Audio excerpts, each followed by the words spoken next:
Hello students, welcome to my channel. 2024 সালে উচ্চ মাধ্যমিক কাউন্সিল ক্লাস 11 এবং 12 এর সিলেবাস এবং পরীক্ষা পদ্ধতির আমূল পরিবর্তন নিয়ে এসেছে। সম্পূর্ণ নতুনভাবে সিলেবাস সাজানো হয়েছে এবং সম্পূর্ণ নতুন পদ্ধতিতে পরীক্ষা নেওয়া হবে। এই বিষয়ে অনেক হয়তো জেনে গেছো, কিন্তু অনেকের ধারণাটা সম্পূর্ণ ক্লিয়ার হয়নি। যারা সংশয়ে রয়েছে বা যাদের অনেকে এখনো বুঝতে অসুবিধা হচ্ছে যে কিভাবে পরীক্ষা টরীক্ষা হবে বা নাম্বার টাম্বার কেমন কি হবে কি না হবে, এই সমস্ত বিষয় অলরেডি একাদশ শ্রেণী পড়াশোনা আরম্ভ হয়ে গেছে এবং রেজিস্ট্রেশন ফর্ম ফিল আপ হয়ে গেছে। তাও অনেকে এই বিষয়ে কিন্তু নিশ্চিত হতে পারছো না। আজকে আমি আপডেট একটা বিষয় তোমাদের এই সম্পর্কে সামনে তুলে ধরছি, তোমরা একটু মন দিয়ে খেয়াল করো। আশা করি সবাই বুঝে যাবে যে কিভাবে একাদশ শ্রেণীর পরীক্ষাটা তোমাদেরকে দিতে হবে। উচ্চ মাধ্যমিক কাউন্সিল ঘোষণা করছে যে এবছর থেকে প্রথম ক্লাস 11 এবং 12 সম্পূর্ণ সেমিস্টার পদ্ধতিতে এক্সাম অনুষ্ঠিত হবে। সম্পূর্ণ সেমিস্টার পদ্ধতি। এই জন্য একাদশ শ্রেণী তথা 11 দুটি সেমিস্টার হবে, ফার্স্ট সেমিস্টার এবং সেকেন্ড সেমিস্টার। ফার্স্ট সেমিস্টারকে বলা হচ্ছে অড সেমিস্টার অর্থাৎ বিজোড় সেমিস্টার, আর সেকেন্ড সেমিস্টারকে বলা হচ্ছে ইভেন সেমিস্টার অর্থাৎ জোড় সেমিস্টার। ক্লাস 12 কিন্তু ওই একই রকম ভাবে হবে। কারণ ফার্স্ট সেমিস্টারে সম্পূর্ণ এক্সাম দিতে হবে তোমাদেরকে। প্যাটার্ন হবে প্রশ্ন কি এমসিকিউ, মাল্টিপল চয়েস ভিত্তিতে। এই এমসিকিউ প্রশ্ন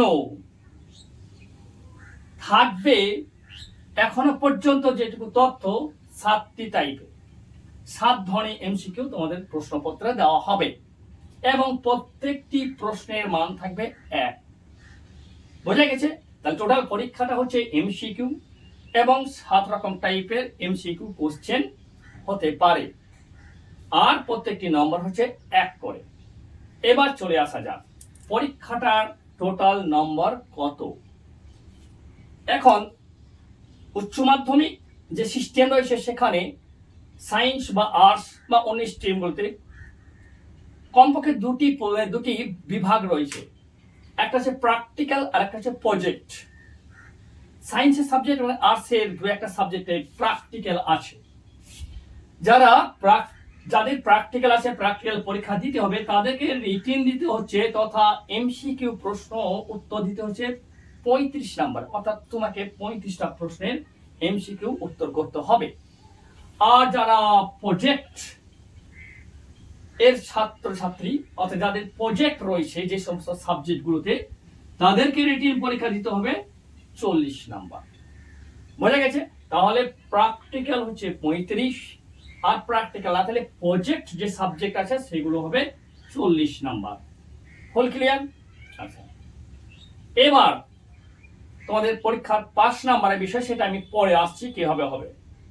এখনো পর্যন্ত সংসদের ঘোষণা যেই 13 সেপ্টেম্বর 2024 পরীক্ষা হবে ঘোষণা হয়েছে, পরীক্ষা শুরু হবে।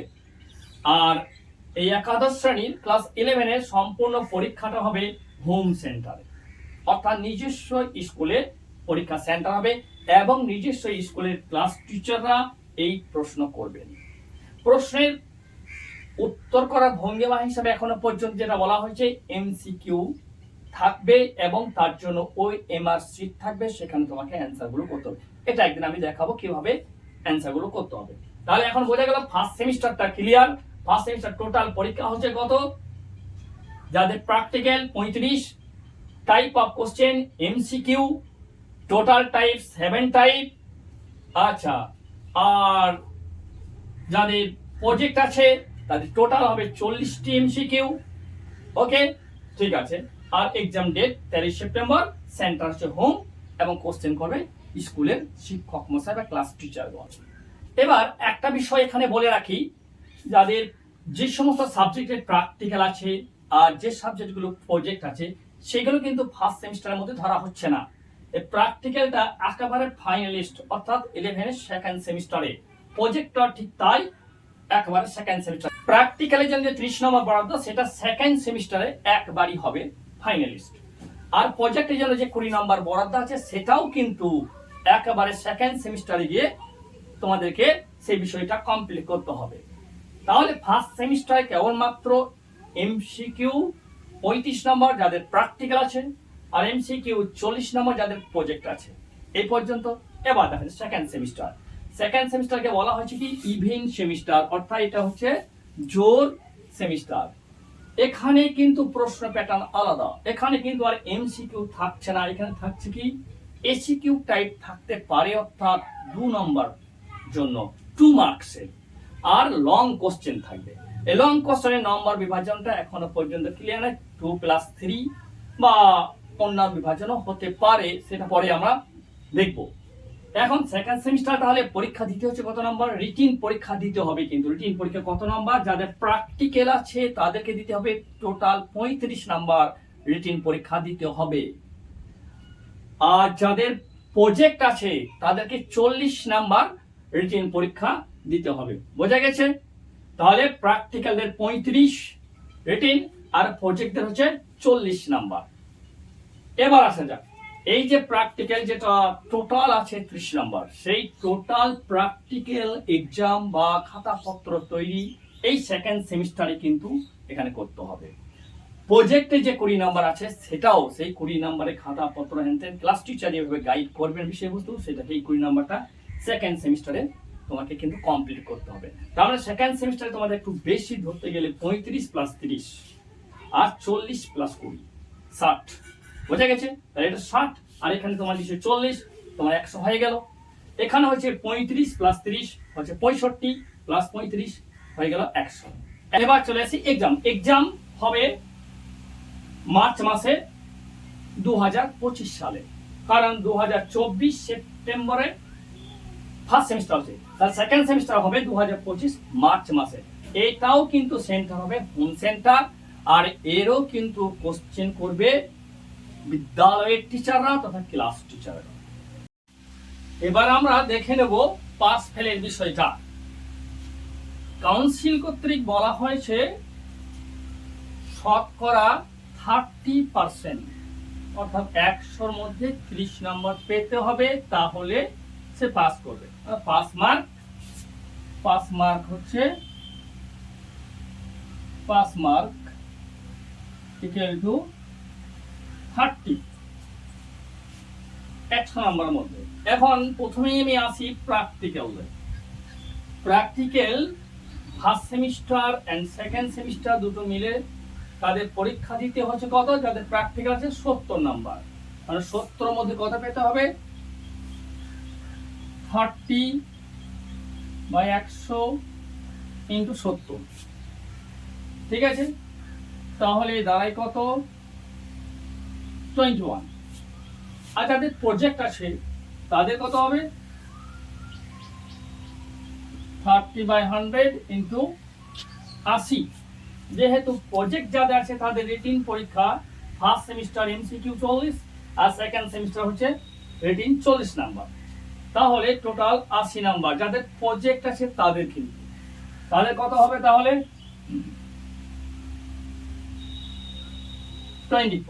24। এই রিটিন পরীক্ষায় 21 আর 24 এই দুটো কিন্তু দুটি সেমিস্টার মিলেই হবে। কিন্তু বাকি এই যে 100-র মধ্যে 30 পেতে হবে, যাদের প্র্যাকটিক্যাল আছে তাদের ওই 30% হিসেবে প্র্যাকটিক্যালের নাম্বারটা পেতে হচ্ছে পাস মার্ক 9। আর যাদের প্রজেক্ট আছে একবারই প্রজেক্ট হবে বলেছি, সেই প্রজেক্টে 20 নম্বরের মধ্যে পেতে হবে কত? 6। তাহলে দেখে নাও, এখানে যাদের প্র্যাকটিক্যাল আছে 21 আর 9 হয়ে গেল 30, 24 আর 6 হয়ে গেল 30। বোঝা গেছে? এইবার একটা মজার বিষয়, 11-এ ফার্স্ট সেমিস্টারে কোনো সাবজেক্টে যদি কেউ ফেল করে, তাহলে সেকেন্ড সেমিস্টারে সেই সাবজেক্টে ফেল নাম্বারটা সে মেক আপ করতে পারবে। যেমন ধরে নাও তুমি একটা আর্টস স্টুডেন্ট বা তোমার প্রজেক্ট সাবজেক্ট আছে, কোন একটি সাবজেক্টে তুমি পেয়ে গেছো, এখানে পেতে হয় 40-এর মধ্যে 12, যেহেতু দুটো সেমিস্টার 40 হলে 80-র মধ্যে 24 পেতে হচ্ছে, তাহলে 40-এর মধ্যে 12 পেতে হয়। এনি হাও তুমি ধরো হয়তো 12 পেলে না, পেয়ে গেলে 5, তোমার 7 নাম্বার এখানে ক্রাইসিস রইল। ওই 7 নাম্বারটা তুমি সেকেন্ড সেমিস্টারে মেক আপ করতে পারবে। এর জন্য তুমি এখানে ফার্স্ট সেমিস্টারে ফেল নির্বাচিত হবে না। ওই 7 নাম্বারটা পূরণ করার জন্য ক্লাস মানে সেকেন্ড সেমিস্টারে তুমি সেই সুযোগটা পেয়ে যাচ্ছ। তার মানে দাঁড়ালো ফার্স্ট সেমিস্টার হোক আর সেকেন্ড সেমিস্টার হোক, যে কোনো সাবজেক্টে যদি কেউ কম পায় তাহলে অন্য একটা সেমিস্টারে সেই গ্যাপটা পূরণ করতে পারবে। ধরা যাক কোনো একটি স্টুডেন্ট ফার্স্ট সেমিস্টারে 24 পেয়ে গেছে, সেই সাবজেক্টটাতে সেকেন্ড সেমিস্টারে 0 পেয়ে গেল, সে কিন্তু পাস করে যাবে। বোঝা গেছে? তাহলে ফার্স্ট সেমিস্টার এবং সেকেন্ড সেমিস্টার এই দুটো সেমিস্টারের মধ্যে পাস ফেলের ব্যাপারটা কিন্তু একটা ম্যাজিক। যে কোনো একটা সেমিস্টারে পাস নাম্বার পেয়ে গেলে সে কিন্তু পাস করে যাবে। যদি কোনো স্টুডেন্ট ফার্স্ট সেমিস্টারে কোনো একটা সাবজেক্টে যদি 0 পেয়ে যায়, কিন্তু সেকেন্ড সেমিস্টারে সে যদি পাস মার্ক তুলে দেয় 24 রিটিনে, সে পাস করে যাবে। বোঝা গেছে? আশা করি নতুন এই সিস্টেমে পরীক্ষা পদ্ধতি এবং পরীক্ষার যে কারিকুলাম রয়েছে এবং পাস মার্ক এ বিষয়ে স্বচ্ছ ধারণা পেতে পারলাম। ওকে, আর বলি এই সমস্ত বিষয় আপডেট পেতে হলে বা হাতের মুঠোয় পেতে হলে তোমাদের একটা দায়িত্ব বা কাজ রয়েছে, চ্যানেলটিকে সাবস্ক্রাইব করা।